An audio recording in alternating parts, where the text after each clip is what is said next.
బియ్యం పిండితో గారెలు చేస్తాను, కారం వేయకుండా. చాలా పెట్టుకుంటే సూపర్ ఉన్నాయి, మీరు కూడా చేసుకోండి నచ్చితే. అరకిలో బియ్యం పిండి ఇక మెత్తగా పట్టించుకోవాలి. ఒక చెంచా ఉప్పు వేసుకోవాలి, 2 చెంచాల నువ్వులు వేసుకోవాలి, 1 చెంచా జీలకర్ర వేసుకోవాలి, కళ్యాణాకి వేసుకోవాలి 4 రెమ్మలు, 1 చెంచా ఓం వేసుకోవాలి.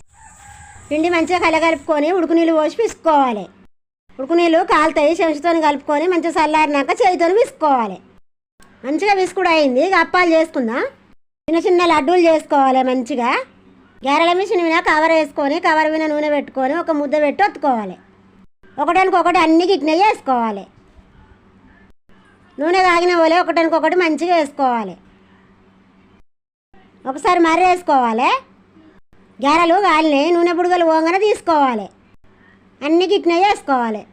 మీరు కూడా చేసుకోవాలి. పాలలోనైనా చాయలనైనా వేసుకుంటే కమ్మగా ఉంటాయి. నా వీడియో నచ్చితే నాకు లైక్ చేయండి.